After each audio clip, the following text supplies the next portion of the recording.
Highest divorce rates, 2 women. Lowest divorce rates, 2 men.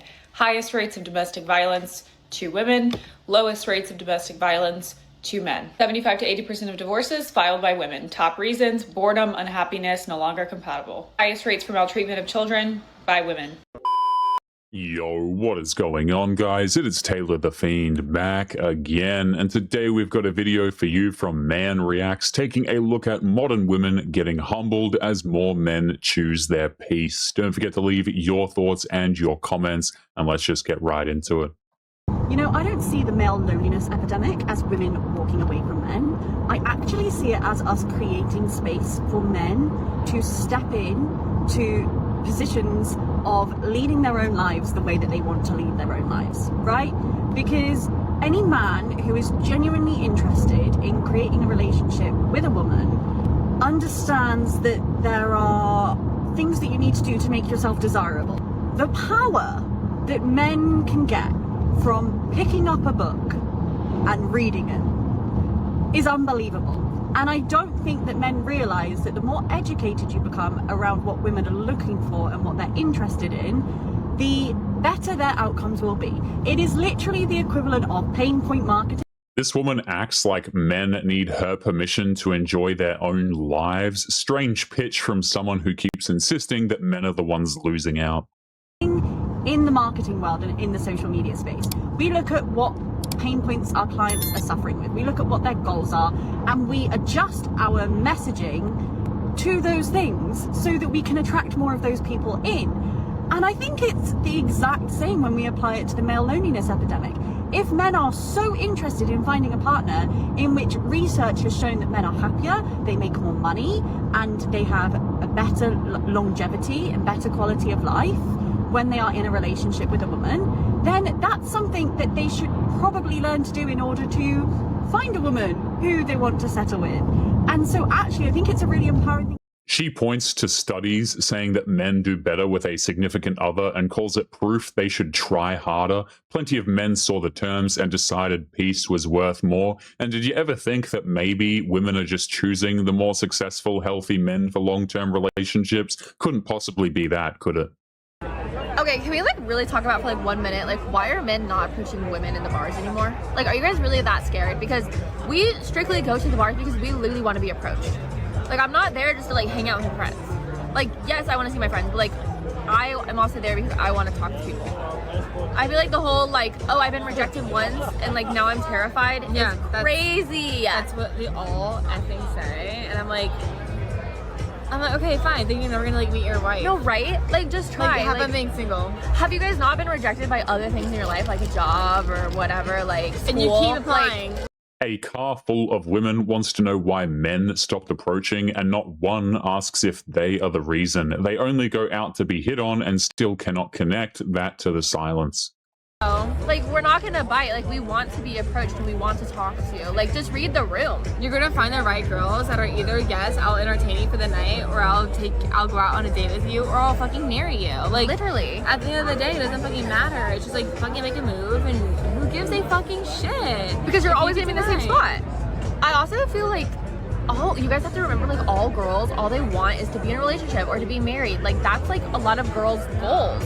So it's you can, if you're approaching the wrong girl, then yeah, she's probably gonna reject you. And I'm sorry if it's in a mean way, but at the same time, it's know what you're approaching and know what your league is in order to approach, and then make sure that you guys she's looking at you or something. Don't just cold approach her. Then you might get rejected. But just remember that girls want to be approached. Now the advice is to know your league before approaching, which is bold coming from women begging men to try. Men already ran the odds and decided the risk was simply not worth it. Okay, so I need y'all to be dead but honest. Do I look mean? Do I look mean or unapproachable? Because I'm trying to figure it out. I've been going to the gym for 3 years now, and one guy has approached me in the gym. One guy. I can name the situation. One guy. And I've never had a girl come up to me and want to be my friend, which is not their problem, not their fault. I'm not expecting anyone to approach me, but I feel I'm always approaching others and talking to others. So I'm there's gotta be something wrong. Why do people not want to talk to me? And not in a sappy way. I'm genuinely curious. What am I doing wrong? I don't know. I'm like literally wearing bright pink right now. Like, is that not approachable? I think it is. Okay. I don't know. Let me know. 3 years in the gym and hardly an approach, and she is sure that it is her outfit. Men figured out that walking up to a woman mid-workout gets them filmed and called a creep. No thank you. Men are not approaching you at the gym because of 2 reasons. Number one, you are attractive, and that is intimidating. And not just that it's intimidating, but his risk versus reward is higher with you. Just by looking at you, he knows that he has a higher likelihood of getting rejected and having a negative consequence to just saying hi to you. And then the second part of that is that this is his gym space. This is where he gets a workout in. This is probably his favorite gym. Like, he's probably been to other gyms in the area, and he doesn't want to ruin his space. He wants to be able to continue to go there. He has a set schedule. It's difficult to change that schedule. Therefore, he would probably end up having to switch gyms, and he doesn't want to do that. She actually gets it right that a man weighs the odds and decides a hello is not worth wrecking his gym. Like, guys, plenty of men just want to go and work out, and they don't want to ruin their spot over this. New hat. I know y'all be like, why she got so many hats? Because I told y'all I don't be having my wig on. It's not my life. Anyway, here go my question. This is what I want to know. So, online, I noticed that men will approach. They'll be like, hey, how you doing? You know, I want to be your man. But out on the street, I want to know where y'all get so much courage for the internet. That's what I want to know. Because I be out in the world all the time. You hear me? Like, I don't even put clothes on no more. That's how uninterested I am in being approached.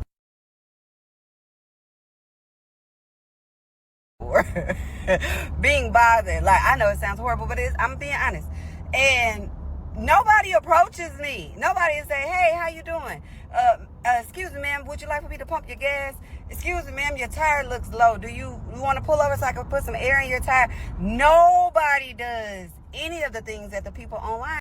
She asks why men are bold in the DMs but silent on the street. Do you ever think that maybe dudes just aren't interested in hitting on you? And honestly, like, these DMs, guys, women fail to realize that DMs are very different from reality. So I want to know, like, what it is about the internet that makes y'all so confident and comfortable to where y'all interact with women the way that y'all do. I mean, I think it's admirable. I'm not saying it's a bad thing. By no means. No, like, what makes you more comfortable to approach a woman on the internet versus in person? And I want y'all to be honest, because when I'm outside and I do have clothes on, if I am going to a birthday party, it does have to be very important for me to have clothes and a wig on. I want to know, like, because I don't get approached. Those are the days. I won't say men are intimidated. I will not. I hear people say that all the time. I don't like that. No, like, I don't. Like, even in, like, social settings, banquets or galas or things like that. Like, I'm not the girl that gets approached. So I just want to know, like, what's the difference between in real life and the internet? Y'all help me out with that. She even says at galas she is rarely approached and will not chalk it up to intimidation, which is fair. The simpler answer is that men can tell when a woman has already written them off, and a lot of guys just do the risk assessment beforehand, and they understand that approaching is a dangerous game. Epidemic. And here's the thing, I don't think we have a male loneliness epidemic. I think what we have is a male laziness epidemic. And I don't mean in the sense of like, oh, he's not planning a date, which obviously does exist. I think men in some cases like that are very lazy. But what I mean is that these men are just too lazy to do the emotional labor that women do over and over and over again. Like, it's not an uncommon thing to talk about how after a breakup, women sit with their feelings, they feel their feelings, they process, they analyze, whatever, then they move on. And then when they start their next relationship is like they're healed. Men do the opposite, that they probably dive into their next relationship or they distract themselves. And guess what? They do that because it's easy, meaning it is lazy of them not to address their feelings. But also I mean the laziness epidemic, because if men did what women do, they put an effort into their friendships, they planned outings, they planned events, they started book clubs or TV clubs or whatever. If men did that, then all of a sudden, guess what? They wouldn't be lonely. And it's not that men are inherently lonely and women aren't. It's that women are not lazy. They put in the effort to make sure that they feel whole and complete. And that's my TED Talk for Calling it a laziness epidemic here is absolutely hilarious. Like, trying to shame and insult men into approaching you is not the strategy to actually get men to do that, in my opinion. How are you getting yourself out of a pattern of flaking on dates? Like, low-key, even if it's a perfect date setup, like, I just do so much on the day-to-day that I'm exhausted by the time date night comes around. And the thought of having to go on a date with a man, put on my best self, do my makeup, do my hair, hold conversations, just sounds exhausting. So, like, I quite often do end up flaking on dates. I think this is also partly because the men selection is, like, not great. Like, 9 times out of 10, I'm having to convince myself to go on a date with this guy, you know? How are we convincing ourselves to not flake on dates? If you're like 6'3", overly handsome, disciplined, very good at the gym, eats clean, you know how to cook and clean. Yeah, just like very educated as well. Let me add that on. Just don't post bait. Like, I'm gonna find you, okay? You don't need to do all that. Her list runs from 6'3" and good looking to cooks, cleans, and holds a degree, and aimed at a man who already has every other option. A man who checks every box is not out there waiting to be found, and he knows it. Guys, I'm low-key freaking out. I just reactivated my Hinge, and I haven't been really like scrolling. And I forgot about the app. So today I just went on, and I have a few likes. I'm 37.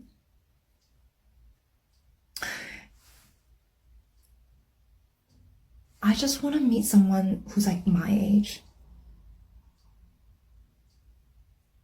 Like, give or take 35 to 40 would be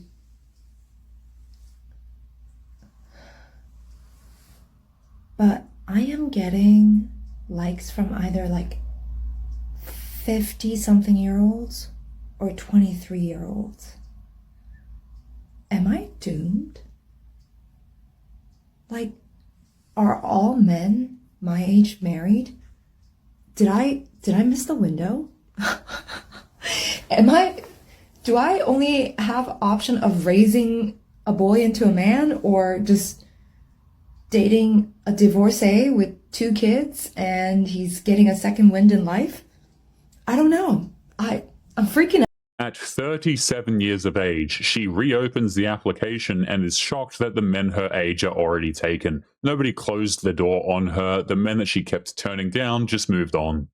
I honestly think the bar in dating is just so fucking low. It's insane. I mean, we're celebrating men who walk us home, who don't split the bill, who actually ask us questions about ourselves, who text back in a day and age where we pretty much live on our phones and spend hours and hours scrolling through stupid shit. We celebrate men who don't push us into physical intimacy, who are willing to wait. We praise them for opening the door, getting you flowers on your birthday once a year. We praise them for picking us up on a date, for being able to plan a date in order for them to seduce you and pursue you. I mean, seriously. And then we go and complain that people are fucking lazy. I mean, please, let's make it even easier on them. Let's just celebrate the fact that they can actually breathe. She mocks women for praising a man who opens a door and then calls men lazy in the same breath. Men are watching her trash the exact effort that she says that she wants, by the way. We're going to singles mixer night, and this As is a pair. As a pair. And these are our predictions. Someone is going to make a pickup line about the Canadian wildfire. Yeah. Hey girl, is you a Canadian wildfire? Because you take my breath away. I predict that about 5 to 10 guys are going to ask for Snapchat and or Instagram. I predict that someone's going to ask us if we're sisters because they don't have a better pickup line, even though we look nothing alike. I predict that at least 2 guys are going to pretend that they're Swifties, but then they're going to say that their favorite song is Love Story, so then I'll just know that they're doing it just because they think I'm cute. How dare they? Here's my prediction, okay? I'm viewing 10 years into the future, and I smell cat pee and cat food. I'm sensing that you're going to get with so many guys, but every single time you find a good one, you get the tiniest ick over every single tiny thing. You saw one guy that drank from a straw one time and you dumped him. I'm having revelations. I'm going to a singles event tomorrow night, and I'm nervous. I think people meet at meetups more often than people meet at singles events because of the way the thing is structured. Hi, I'm 23 and I've never had a boyfriend. Okay, I turned 40 this year and I've never been in love. I've never been in a... I would love if we could be honest and rebrand singles events as the truth, which is a perfect place to meet your brand new platonic best friend. Men don't go to these. Men do not go to singles events. Stop paying money to go to singles events. Men don't go. Stop it. So I have to cancel the singles event that I planned to be on my farm this weekend. Y'all know I'm an event planner and I have a fish farm and It's crazy how many women will line up to mock every man who might show up to their mixer thing, and the footage shows the men stayed home. The guys they are laughing at did not walk in, and that is the whole answer for them. A fishing for love event where singles could come here and fish and have dinner and meet each other in person, not on a dating app. And 5 women RSVP'd yes, and 1 man. And even the 1 man that did RSVP did it through one of the ladies. Now, I did all of my marketing specifically towards men because I knew that the women would RSVP. I promoted the event on 45 different Facebook groups, specifically about hunting, fishing, camping, country life, and all local to my area. I know that my post reached over 12,000 people specific to the age group, the gender, and the interest that I just described. And yet, no man RSVP. Let's just be real about this, okay? You need to think about the kind of people that would even go to a singles event like this, and especially for the women. I haven't even watched this video, but I can basically guarantee you every single one of them that we're going to see is like 30 plus, 35 plus, and men around this age range of, 30 to 35. All of them have basically settled down already, or they're hitting their dating peak where they're just getting so many options they don't even have to go out there like that and She aimed a fishing meetup straight at men across dozens of outdoor groups, and still only women signed up. That turnout answers the question that she keeps refusing to ask. Highest divorce rates? 2 women. Lowest divorce rates? 2 men. Highest rates of domestic violence? 2 women. Lowest rates of domestic violence? 2 men. 75 to 80% of divorces filed by women. Top reasons: boredom, unhappiness, no longer compatible. Highest rates for maltreatment of children? By women. Women consume social media at a far higher rate than men. Women are also 3 times more likely to deal with mental health issues than men. When you share these statistics, you are automatically labeled a misogynist pick-me who hates women, but fortunately, I care more about truth than being accepted by the sisterhood. I'm often not a girl's girl, I'm a woman's woman, which means taking radical responsibility and accountability for my own gender. And the truth is, we have a lot of work to do. What has happened instead is not only my generation, but the generations of women before us just constantly blame and deflect everything on men. You'll hear them say, well, if the men were good, if the men were better, if the men were more masculine, then we would be better women. And that's an extremely entitled take to say that your virtue only relies on men in society. And with that attitude, you will actually never attract the men that you claim to want in society. If you are living a debaucherous lifestyle as a woman, you cannot turn around and say, it's men's fault that I don't have anyone to marry. It's men's fault that the dating pool is messed up. No, it's your fault. The best thing that you can do in your life is just to say, everything is my fault, and start taking radical responsibility for your own life, instead of blaming and deflecting. What this woman is saying is true, but let's be honest, the women who will see this video will absolutely not listen to her. It will just fall on deaf ears. I'm at this cafe that I really like, and I'm witnessing a first date. He came a little bit earlier, so he got himself a coffee, and then she came, and she went inside to get herself her drink. I think this is so unattractive that he didn't even go inside and get her a bottle of water. I think it's just such a turn off. Number 1, you didn't mind your business. Number 2, what the hell happened to men and women being equal? Feminism literally killed chivalry. Who told all the men that it was okay to be so bulky and nonchalant? She watches a stranger's date and decides a man not running for a water bottle proves that chivalry is dead. Women ask to be treated as independent, and here is one furious that a man actually did it. Absolutely classic. If you would like to get early access to videos, weekly lectures, and case study breakdowns of human behavior, make sure you check out the members area link below in the video description. Otherwise, make sure to click on one of these videos on screen now if you enjoyed. Make sure you take care of yourself, and I will see you in the next one. Peace.